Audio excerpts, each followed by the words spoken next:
सबसे पहले बात करेंगे छत्तीसगढ़ में पूर्व मुख्यमंत्री रमन सिंह ने सीएम भूपेश बघेल पर हमला बोला है। ट्वीट कर उन्होंने कहा, मुख्यमंत्री भूपेश बघेल अपनी बातों से इतनी बार पलटे हैं कि अब प्रदेश की जनता उन्हें मिस्टर यू टर्न कहने लगी है। रमन सिंह ने कहा, कथनी और करनी में अंतर का बड़ा उदाहरण छत्तीसगढ़ के मुख्यमंत्री बघेल बन गए हैं। उन्होंने कहा कि उम्मीद है राहुल गांधी अपने सीएम को पथभ्रष्ट होने से बचा लेंगे।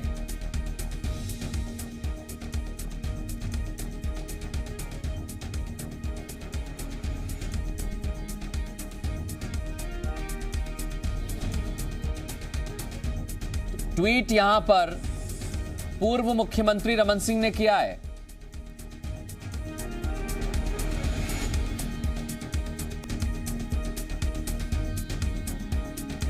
और उन्होंने मुख्यमंत्री भूपेश बघेल पर निशाना साधा है।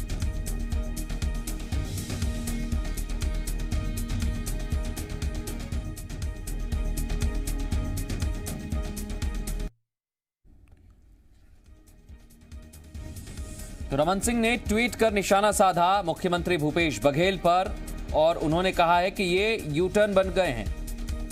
हमारी सहयोगी रजनी ठाकुर इस समय हमारे साथ जुड़ गई हैं, सीधे उनका रुख करेंगे। रजनी, इस समय ट्वीट में देख रहा हूं और मिस्टर यू टर्न की उपाधि दी है रमन सिंह ने। यहां पर कहा इतने फैसले बदल लिए, अब तो यही कहना पड़ेगा। जी बिल्कुल, पूर्व मुख्यमंत्री ने छत्तीसगढ़ के वर्तमान मुख्यमंत्री को मिस्टर यू टर्न की उपाधि दी है। हालांकि ट्वीट को अगर हम देखें तो उन्होंने भूपेश बघेल को यू टर्न की उपाधि मीडिया और आम जनता के हवाले से दी। उन्होंने कहा है कि भूपेश बघेल अपने फैसलों पर इतने बार पलटे हैं कि मीडिया और आम जनता अब उन्हें यू टर्न कह रही है। हालांकि इस ट्वीट को अधूरा माना जाएगा, क्योंकि अगर यू टर्न कहा जा रहा है, यू टर्न मुख्यमंत्री कहा जा रहा है, तो इस बात का भी जिक्र किया जाना चाहिए था कि कौन कौन से वो फैसले हैं जिस पर पूर्व मुख्यमंत्री डॉक्टर रमन सिंह को लगता है कि मुख्यमंत्री भूपेश बघेल ने यू टर्न लिया है, लेकिन इसका कहीं भी जिक्र नहीं है। हालांकि भाजपा के पहले के बयानों को देखें, पूर्व मुख्यमंत्री डॉक्टर रमन सिंह के पहले के बयानों को देखें तो कुछ मामले जिन पर लगातार ये कहा गया कि सरकार ने पहले तो वादा किया और अब पलट गई, उन मामलों में सबसे पहला मामला आता है शराबबंदी का। कांग्रेस के घोषणा पत्र में शराबबंदी शामिल थी, लेकिन अब 1.5 साल से ज्यादा का वक्त बीत चुका है और फिलहाल शराबबंदी को लेकर क्या कर रही है सरकार, इसके बारे में कोई जानकारी नहीं है। बल्कि छत्तीसगढ़ में शराब की जो खपत है वो लगातार बढ़ती जा रही है। दूसरा मामला है बेरोजगारों से जुड़ा हुआ। सरकार जब विपक्ष में थी तो ये वादा कर रही थी युवाओं से कि अगर कांग्रेस की सरकार बनती है तो हम बेरोजगारी भत्ता देंगे युवाओं को। बेरोजगारी भत्ता तो छोड़ दीजिए, उसका तो कोई जिक्र ही नहीं रहा पिछले 1.5 सालों में। स्थिति ये है कि जो नौकरियां देनी चाहिए सरकार को, जो परीक्षा लेने के बाद नियुक्तियां आगे बढ़ाई जानी चाहिए, वो नियुक्तियां भी रुकी हुई है, चाहे वो शिक्षक भर्ती परीक्षा हो या एसआई भर्ती परीक्षा हो। तीसरा विषय आता है संसदीय सचिव का। आपको याद होगा कि वर्तमान सरकार में कैबिनेट मंत्री हैं मोहम्मद अकबर। यही मोहम्मद अकबर जब विपक्ष में थी कांग्रेस, उस वक्त संसदीय सचिवों के मामले को हाईकोर्ट तक ले गए थे। हाईकोर्ट ने आदेश भी दिया था और संसदीय सचिवों की नियुक्ति रद्द करनी पड़ी थी। लेकिन अब जाके फिर से इस सरकार ने भी वही किया जो पहले भाजपा ने किया था। संसदीय सचिवों की नियुक्ति कर दी गई, जिसे लेकर भाजपा ने सवाल भी उठाए कि जिस बात का आप विपक्ष में रहते विरोध करते रहे, वही बात आपने सत्ता में आने के बाद किया। तो ये मान क्यों नहीं लेते हैं कि भाजपा ने जो भी फैसले लिए थे अपने कार्यकाल के दौरान वो फैसले सही थे और आपका जो विरोध था वो विरोध अनर्गल था। तो ये कुछ विषय हैं जिसको लेकर कहा जा बिल्कुल सकता है। रजनी, कुछ और विषय हैं, चाहे नान के चेयरमैन की नियुक्ति हो या फिर टैक्स को लेकर बात हो, इसके साथ ही साथ जो एडिशनल एडवोकेट जनरल हैं उनको लेकर भी लगातार ये ट्वीट में कोट किया गया है। एक आर्टिकल को कोट करते हुए खुद रमन सिंह कहते हैं कि इन मुद्दों पर भूपेश सरकार ने यू टर्न लिया है, तो क्यों ना राहुल गांधी पथभ्रष्ट कह दे उन्हें।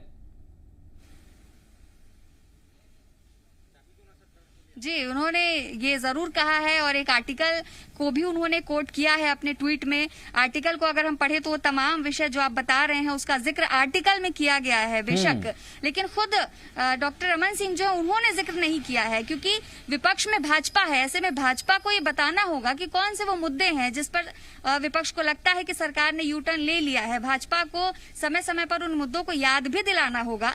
हालांकि समय समय पर बयान आते भी रहे हैं विपक्ष से, खुद पूर्व मुख्यमंत्री डॉक्टर रमन सिंह के भी बयान आते रहे हैं और कई वादे जो सरकार ने किए थे उसकी याद जो है भाजपा दिलाती रही है। अब देखना ये होगा कि ये जो ट्वीट आया है इस ट्वीट पर जवाब क्या आता है, क्योंकि एक उपाधि उन्होंने दे दी है यहाँ पर मुख्यमंत्री भूपेश बघेल को, मिस्टर यू टर्न की। बिल्कुल रजनी, आप मेरे साथ बने रहिए। श्रीचंद सुंदरानी इस समय मेरे साथ जुड़ गए, मैं उनसे ही सीधे सवाल करता हूं। सुंदरानी जी, पूर्व मुख्यमंत्री रमन सिंह आरोप तो लगा रहे हैं यू टर्न के, लेकिन मीडिया और जनता के हवाले से लगा रहे हैं। आप बताइए ना किस मामले पर यू टर्न लिया? हर मामले में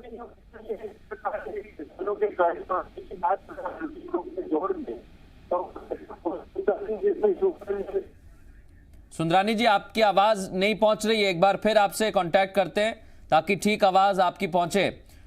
इतने में हम रजनी से एक सवाल कर लेते हैं। रजनी, अगर इन मुद्दों को देखें तो क्या वाकई ऐसा लगता है कि मुद्दों में दम है और ये जो ट्वीट किया है इसके बाद ऐसे तमाम मुद्दे बीजेपी उठाएगी जो मुश्किल खड़ी कर सकते हैं?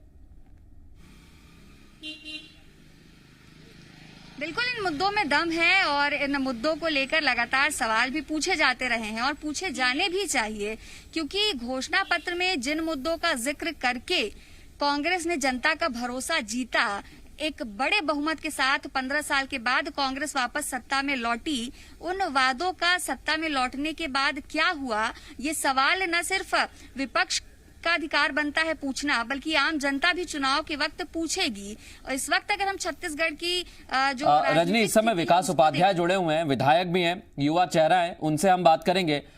विकास उपाध्याय जी, रमन सिंह कह रहे हैं कि यू टर्न है आपके मुख्यमंत्री। भारतीय जनता पार्टी के मुखिया ने 15 साल इस प्रदेश में सिर्फ करप्शन कमीशन खोरी से पूरे राज्य का हाल बेहाल कर दिया। अब जब जनता ने कांग्रेस पर विश्वास किया और भूपेश बघेल जी के नेतृत्व में सरकार बनी और बहुमत से भी ज्यादा सीट पर हम चुनाव जीत कर आए, उसके बाद अब ये वो विधानसभा चुनाव के बाद बाई इलेक्शन हुए, नगर निगम, नगर पालिका, जिला पंचायत चुनाव हुए, उसमें कांग्रेस बहुमत में चुनाव जीती। अब भारतीय जनता पार्टी के पास कुछ काम नहीं है। कोरोना काल चल रहा है, पूरे देश की स्थिति, पूरे विश्व की स्थिति बदहाल है। उस परिस्थिति में भारतीय जनता पार्टी के पास में सिर्फ घर में ट्विटर, फेसबुक, सोशल मीडिया के गब्बर बनकर बैठे हैं और इनके पास कोई काम नहीं। आपको नहीं लगता कि जो आरोप लगाए हैं, उन्होंने कहा है कि आपकी कथनी और करनी में बड़ा अंतर है और आप उदाहरण बन गए आपके मुख्यमंत्री? 36 घोषणाएं अपने घोषणा पत्र में हम लोगों ने की थी, उसमें 80% से ज्यादा घोषणाओं पर काम चालू होकर काम खत्म हो गया। भारतीय जनता पार्टी के नेता किस बात को कर रहे हैं मुझको समझ में नहीं आता। किसानों का कर्जा माफ हुआ, शिक्षकों के लिए भर्ती विज्ञापन निकला, तमाम चीजों में काम सरकार कर रही है। अब उसके बाद चूंकि बहुत बड़ा मामला विकास उपाध्याय जी, श्रीचंद सुंदरानी इस समय मेरे साथ जुड़ गए हैं। सुंदरानी जी, कांग्रेस कह रही है कि आप सिर्फ एक कमरे में बैठकर ट्वीट करते रहते हैं, जनता के लिए आवाज उठाना नहीं है, सिर्फ ट्वीट करना है। देखिए, हम कार्यकर्ताओं का और धरातल की बात हम करते हैं। जिस दिन से भूपेश बघेल जी की सरकार बनी है, हर यू टर्न लेने का काम किया सरकार ने, चाहे वो शराब की बात और हम बात करें अगर बिजली बिल हाफ की, तो इन्होंने कहा था पूरा बिजली बिल हाफ, बाद में 400 यूनिट का यू टर्न लगा दिया, इन्होंने लगा दिया। बेरोजगारी भत्ता नौजवानों को देना था, दिया। माफी की आंशिक बात इन्होंने पूरी। और ये कहाँ की बात करते हैं, तेंदुपत्ता के मामले में 2,500 से 4,000 किया, बोनस लाभांश की राशि नहीं दे रहे, उनको शिक्षावृत्ति नहीं दे रहे। ये सारे पैसे अगर मिला दें तो डॉक्टर रमन सिंह जी अधिक पैसा देते थे तेंदुपत्ता तोड़ने वालों को। अब लगातार शिक्षा कर्मियों की बात अभी आदरणीय विधायक जी कह रहे थे, को 1 साल के लिए उन्होंने निलंबित कर दिया। जिस समय शिक्षा कर्मियों के मन में एक आशा की किरण थी कि अब हमें सरकार पत्र प्रेषित।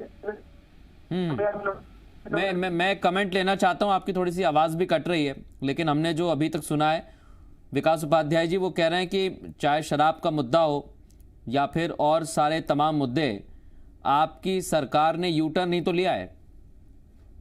पार्टी की आपसी लड़ाई भारतीय जनता पार्टी गुटबाजी और 15 साल में भारतीय जनता पार्टी के चुनिंदा कुछ नेताओं ने ही सिर्फ कमीशन खोरी में अपने घरों को भरा है और अब कार्यकर्ता और नेताओं की लड़ाई हो रही है। अभी श्रीचंद सुधरानी जी जिला अध्यक्ष बने हैं, पहले तो इनकी अध्यक्ष नहीं बन रहे थे, इनकी लड़ाई। अब अभी अध्यक्ष बने हैं, कमिटी इनको नहीं मिली, कमिटी डिक्लेयर नहीं कर पा रहे, इनको लोग कबूल नहीं कर पा रहे। ये भारतीय जनता पार्टी की आपसी लड़ाई है और उसका जो फ्रस्ट्रेशन है सिर्फ घर में बैठकर सोशल मीडिया और व्हाट्सएप के माध्यम से, ट्विटर के माध्यम से। सरकार अगर नाकामयाब रहती, सरकार यू टर्न मुखिया रहते, मुख्यमंत्री यू टर्न करते, तो बाई इलेक्शन में हम लोग कैसे चुनाव जीतते, नगर निगम, जिला पंचायत, जनपद में हमारी बहुमत कैसे आती, ये समझ के परे है। आज जनता, आज कोरोना काल में भी लगातार कांग्रेस पार्टी की सरकार, भूपेश बघेल जी की सरकार लगातार लोगों के सहयोग में उनकी मदद करने का काम कर रही है। भारतीय जनता पार्टी 7.5 लाख प्रवासी मजदूर इस प्रदेश की धरती से दूसरे प्रदेशों में, उनके गृह जिले में, उनके प्रदेश के जिले में भेजने का काम ये भूपेश बघेल जी की सरकार ने किया। हिंदुस्तान का कोई प्रदेश इतनी हिम्मत का काम नहीं किया, ये हमारे प्रदेश के मुखिया ने किया है। ठीक है, बहुत शुक्रिया आप दोनों का हमसे बात करने के लिए।